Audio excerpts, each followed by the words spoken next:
श्रीमद् भगवत गीता। गीता में लिखा है कि गीता उसी को बतानी चाहिए जिसका एक्चुअली सुनने का मन हो या मुझ पर विश्वास हो, यानी ईश्वर पर या कोई भी पॉजिटिव एनर्जी पर, उस पावर पर जो इस पूरी पृथ्वी को चला रहा है, पूरे ब्रह्मांड को चला रहा है। सो बिना मन के गीता नहीं पढ़नी चाहिए। इनफैक्ट बिना मन के तो वैसे कोई भी काम नहीं करना चाहिए, पर कितनी बार हमें करना पड़ता है। पर गीता में साफ साफ मेंशन है कि आप उसी को ये श्लोक सुनाएं या वही इंसान उस श्लोक को पढ़े जो एक्चुअली जिसको ज़रूरत तो नहीं कह सकते हैं कि लाइफ में वो चाहता है कि हाँ कुछ सीखे, कुछ समझे, या लाइफ के सीक्रेट्स को, लाइफ की रियलिटी को स्वीकार करने के लिए उसके मन में वो पर्टिकुलर कह सकते हैं जज्बा हो। तो तभी हमें गीता का अध्ययन करना चाहिए। और गीता को जहाँ तक मैंने देखे, बचपन से हम गीता सार पढ़ते आ रहे हैं, मतलब और जब मैंने श्लोक पढ़े, नो डाउट कभी ना कभी कोई ना कोई श्लोक सबने पढ़ा होगा, काफ़ी उससे रिलेटेड थॉट्स भी बनाए गए हैं, सबने सुने भी होंगे। तो ये होता है कि जब आप उसको पढ़ते हैं ना, पढ़ना एक अलग चीज़ होता है। मैं स्टूडेंट्स को हमेशा कहती हूँ बुक्स पढ़ो, बहुत अच्छा रहता है जब आप बुक्स पढ़ते हैं। और गीता तो मतलब आप कितनी बार पढ़ लें, हज़ारों बार भी पढ़ेंगे, आपको कुछ ना कुछ नया मिलेगा अपनी ज़िंदगी के लिए, सीखने के लिए।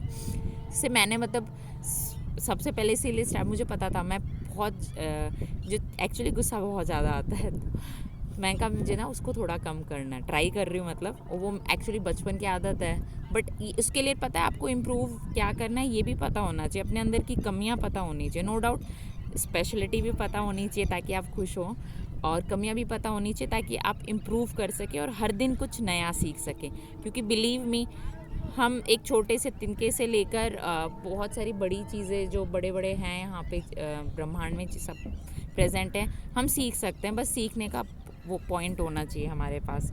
तो गीता भी हमें यही सिखाती, बहुत सारी चीज़ें सिखाती हैं। वैसे तो मैंने जैसे पहले भी आपको बताया था, मैं एक एक करके आपसे सारी चीज़ें शेयर करूँगी जो मुझे समझ आई। Obviously I am not perfect, और मैं भी सीख रही हूँ, एक एक श्लोक पढ़ पढ़ के काफ़ी कुछ सीखने की कोशिश की। जैसे एक उसमें बहुत अच्छा मैसेज है कि न्यूट्रल रहने की कोशिश कीजिए हर सिचुएशन में। बहुत ओवर एक्साइटमेंट भी नहीं होना चाहिए लाइफ में, और ऑब्वियस ही बात है बहुत सारी उदासी भी नहीं होनी चाहिए।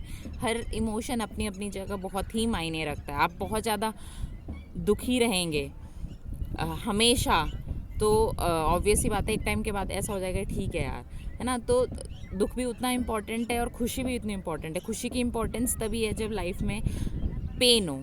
तो या तो आप ये कर सकते हैं, आपको जैसे जैसे मुझे कभी कभी लगता है यार इतनी सारी चीज़ें हैं, मतलब हर इंसान की लाइफ कितनी अलग है। कुछ कुछ की लाइफ तो ऐसी होती है कि मैंने जब मैं एक बार कॉलेज से आ रही थी तो मैंने देखा कि एक इंसान मतलब सीवरेज सिस्टम के अंदर से पानी पी रहा था ऐसे करके, मतलब बहुत सारी चीज़ें, बहुत अजीब सा लगता है। वो स्कीज़ोफ्रेनिक था। ऑल दो स्कीज़ोफ्रेनिया मैं आपको बाद में कभी वीडियो में डिस्क्राइब करूँगी, ऑल दो काफ़ी लोगों को पता होगा। तो अलग अलग सिचुएशन हो, मतलब मेरा मतलब मन ऐसा हो जाता है कि यार ये सब क्या हो रहा है। फिर आप गीता पढ़ते हैं ना, तो आपको अपने हर सवाल का जवाब मिलता है कि ऐसा ठीक है, एकदम टू द पॉइंट आपको मिलेगा, बट एकदम से तो चीज़ें समझ नहीं आती हैं भाई।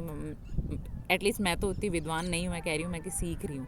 तो वो मतलब जब पढ़ती हूँ तो काफ़ी सारी चीज़ समझ कि आप ट्राई कीजिए, अगर आप न्यूट्रल हो सकें लाइफ में, मतलब ट्राई कर सकते हैं। देखिए हम न्यूट्रल होने के लिए अचानक से नहीं हो पाएंगे, ये मैं समझती हूँ, बट हम ट्राई कर सकते हैं। ताकि बहुत ज़्यादा वो कहते हैं ना नो पेन नो गेन वाली बात आ जाती है कि आपको अगर लाइफ में ये चाहिए कि ठीक है सिर्फ खुशी की, वो तो पॉसिबल नहीं है।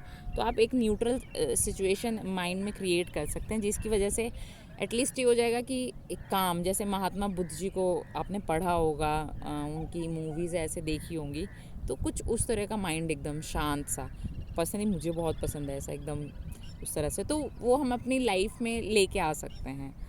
सो वी शुड रीड गीता।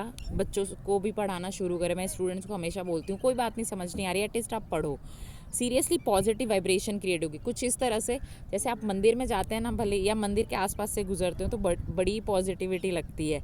ठीक है, स्पेशली जैसे मुझे एक पर्टिकुलर आर्मी एरिया, वहाँ के मंदिर जाना बड़ा अच्छा लगता है। अलग ही ऑरा होता है वहाँ पे। नो डाउट हर मंदिर में होता है, हर कोई भी इस तरह के जो जगह होती हैं जहाँ पे पूजा प्रार्थना चलती है, अच्छा ही लगता है। सो आप इस तरह से स्टार्ट कर सकते हैं। एटलीस्ट एक ही श्लोक पढ़िए। इनफैक्ट गीता का सिर्फ आप सार भी पढ़ना स्टार्ट करेंगे तो आपको बहुत अच्छा लगेगा। So thank you so much, take care of yourself.